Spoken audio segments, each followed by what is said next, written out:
Hello बच्चों, कैसे हो बच्चों। आज हम how to make equations more informative इस टॉपिक पे डिस्कस करने जा रहे हैं। टॉपिक काफ़ी इंटरेस्टिंग है, इसलिए वीडियो को ध्यान से देखें। इसका मतलब है कि इक्वेशंस को हम ज़्यादा इंफॉर्मेटिव कैसे बनाते हैं। ठीक है, हम कौन सी चीज़ें ऐसी लिख देते हैं इक्वेशन में जिससे इक्वेशन ज़्यादा इंफॉर्मेटिव होती है, यानी कि इक्वेशन के बारे में हमें ज़्यादा इन्फॉर्मेशन मिलती है। यहाँ पे हम इक्वेशन की बात करते हैं, मतलब केमिकल इक्वेशन। ठीक है, तो आइए देखते हैं वो कौन सी चीज़ें हैं। फर्स्ट है by indicating the physical state of reactants and products. ठीक है, तो मैं यहाँ पे लिख देता हूँ बाय इंडिकेटिंग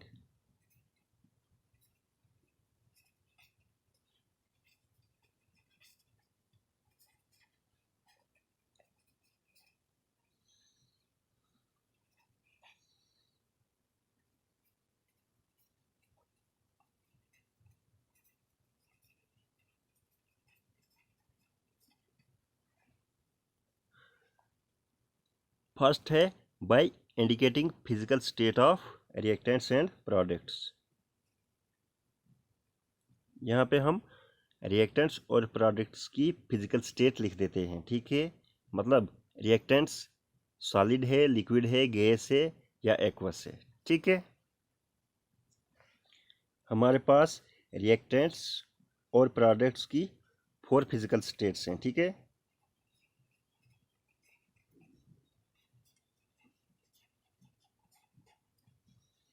वो कौन सी हैं? Solid, liquid, gas, aqueous. Solid के लिए हम एस लिखते हैं, लिक्विड के लिए एल, गैस के लिए जी, एक्वस के लिए ए क्यू। ठीक है, ये रिएक्टेंट्स और प्रोडक्ट्स की 4 फिजिकल स्टेट्स हैं। ठीक है बच्चों, सॉलिड तो आपको पता ही है, लिक्विड भी पता है, गैस भी पता है। अब एक्वस क्या होता है? एक्वस होता है जब हम सॉल्यूशन को वाटर में बनाते हैं तो उसको एक्वस कहते हैं। ठीक है, मैं लिख देता हूँ solution made in water is called as aqueous. ठीक है, solution made in water is called as aqueous. जब हम सॉल्यूशन को वाटर में बनाते हैं उसको हम एक्वस कहते हैं, तो एक्वस को हम एक्यू लिखते हैं। तो ठीक है, ये 4 स्टेट्स हैं, 4 स्टेट्स हैं रिएक्टेंट्स और प्रोडक्ट्स की। ये हम इक्वेशन में लिख देते हैं, उससे हमें इक्वेशन की इंफॉर्मेशन मिल जाती है कि रिएक्टेंट्स किस स्टेट में है। ठीक है, सॉलिड है, लिक्विड है, गैस है या प्रोडक्ट किस स्टेट में है। ठीक है बच्चों, तो आइए हम अब एग्जांपल लेते हैं। सपोज हमने एक रिएक्शन ली है, जिंक प्लस H2SO4। ठीक है, ये रिएक्शन शायद आपने पीछे भी पढ़ी होगी। अब हमारे पास बनता है जिंक सल्फेट प्लस H2। अब इसमें हम फिजिकल स्टेट्स लिख देंगे रिएक्टेंट्स और प्रोडक्ट्स की। ठीक है, ये हमारे पास रिएक्टेंट हैं, ये प्रोडक्ट हैं। इसमें ये सॉलिड होता है, ये एक्वस होता है।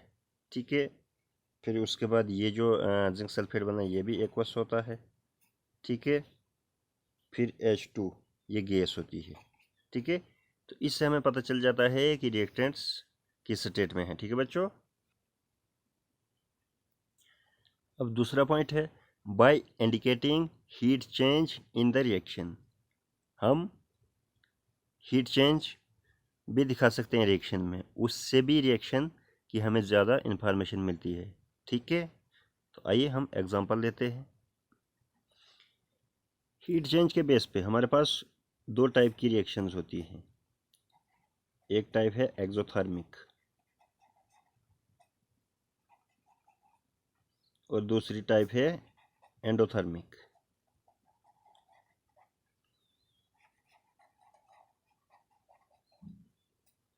ठीक है,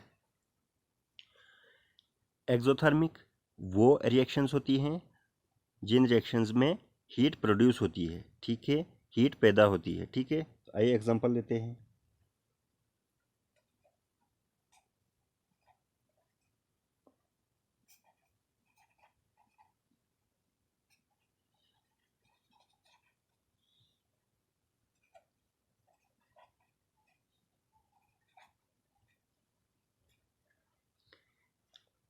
ये हमारे पास एक रिएक्शन है, ठीक है, सल्फर प्लस ऑक्सीजन, सल्फर नहीं है यहाँ पे, ये कार्बन है, sorry, carbon plus oxygen carbon dioxide. इस रिएक्शन में क्या होता है, जब कार्बन और ऑक्सीजन की रिएक्शन हम करते हैं तो हीट पैदा होती है, ठीक है। जो हीट पैदा होती है उस हीट को हम प्रोडक्ट के बाद लिखते हैं, ठीक है। यहाँ पे आप हीट या हीट एनर्जी भी लिख सकते हो, ठीक है, या एनर्जी भी लिख सकते हो, ठीक है। मैं दोबारा रिपीट करता हूँ, एक्सोथर्मिक रिएक्शंस वो रिएक्शन होती हैं जिनमें हीट प्रोड्यूस होती है, यानी कि हीट पैदा होती है रिएक्शन में। जब हम कार्बन और ऑक्सीजन की रिएक्शन करते हैं तो कार्बन डाइऑक्साइड बनता है, प्लस हमारे पास हीट भी बनती है, ठीक है। हीट को हम प्रोडक्ट के बाद लिखते हैं, यहाँ पे हम हीट एनर्जी भी लिख सकते हैं और उसके बाद एनर्जी भी लिख सकते हैं, ठीक है। आइए दूसरी रिएक्शन लेते हैं।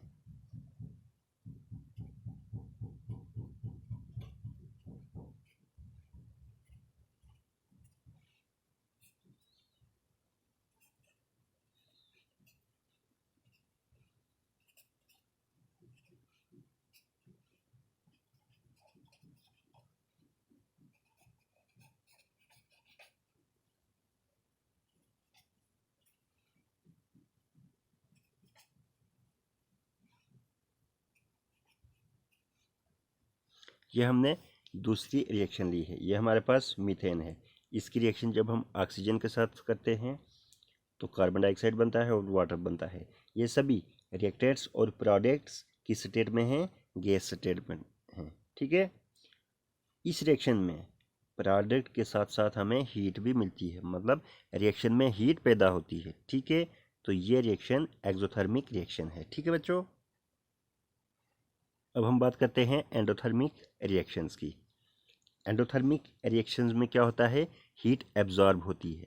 ऐसी रिएक्शंस जिन रिएक्शंस में हीट एब्जॉर्ब होती है उनको हम एंडोथर्मिक रिएक्शंस कहते हैं, ठीक है बच्चों। तो आइए हम एक एग्जांपल लेते हैं।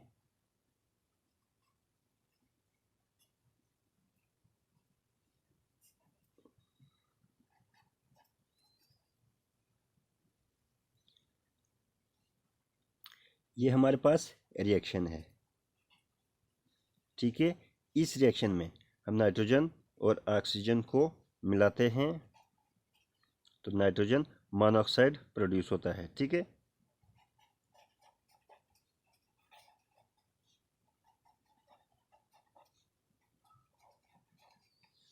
ठीक है बच्चों, ये रिएक्शन तभी होती है जब ये रिएक्शन हीट एब्जॉर्ब करती है, ठीक है। तो हम यहाँ पे लिख सकते हैं nitrogen plus oxygen plus heat, ठीक है। जब इन रिएक्टेंट्स को हीट मिलेगी तभी प्रोडक्ट बनेगा, ठीक है। इसका मतलब है कि रिएक्शन ने क्या किया, हीट जज़ब की, ठीक है, हीट एब्जॉर्ब की, ठीक है बच्चों।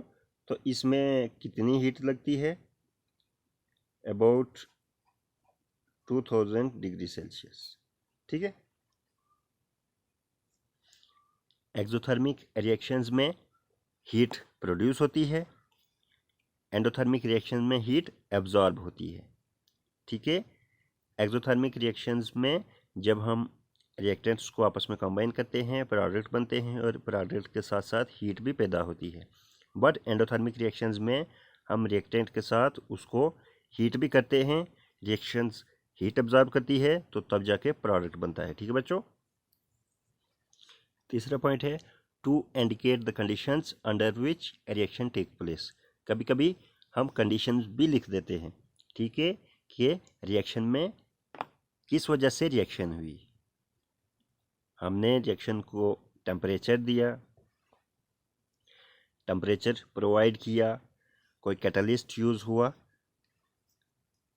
या हमने रिएक्शन को प्रेशर प्रोवाइड किया। ठीक है, मतलब हम कंडीशंस लिख देते हैं जिससे रिएक्शन ज़्यादा इंफॉर्मेटिव बन जाती है। ठीक है, जैसे कि ये रिएक्शन है, हमारे पास पोटाशियम क्लोरेट है। ठीक है, तो ये हमारे पास क्या बनाता है, पोटाशियम क्लोराइड, और ये ऑक्सीजन है।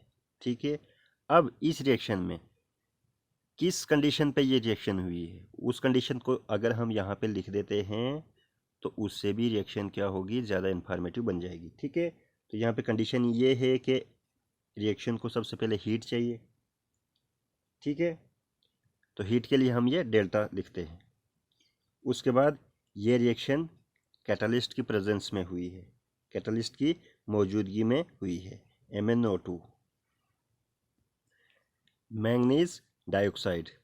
तो इस रिएक्शन में दो कंडीशंस हैं, दो कंडीशन से ये रिएक्शन हुई है। एक तो इस रिएक्शन में हीट यूज हुई है और दूसरा कैटलिस्ट मैंगनीज डाइऑक्साइड। ठीक है बच्चों,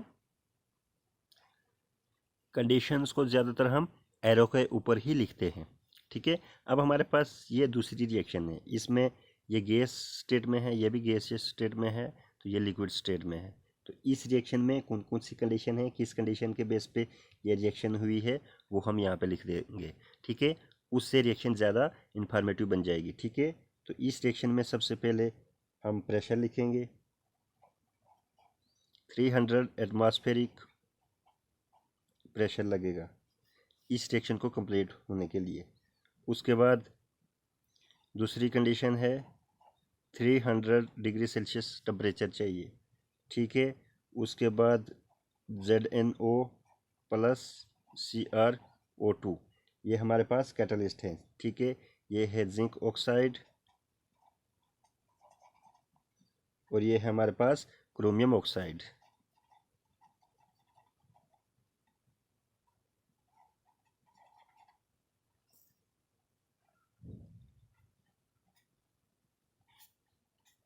ठीक है बच्चों, तो इन कंडीशंस की वजह से रिएक्शन ज़्यादा इंफॉर्मेटिव बन गई है। ठीक है, हमें इंफॉर्मेशन मिल गई है कि इस रिएक्शन में कौन कौन सी कंडीशन है, किस कंडीशन के बेस पे रिएक्शन हुई है। ठीक है बच्चों, ये थे कुछ पॉइंट्स जिनसे हम रिएक्शन को ज़्यादा इंफॉर्मेटिव बना सकते हैं। तो आज की वीडियो में इतना ही, इजाज़त दीजिए, नमस्कार।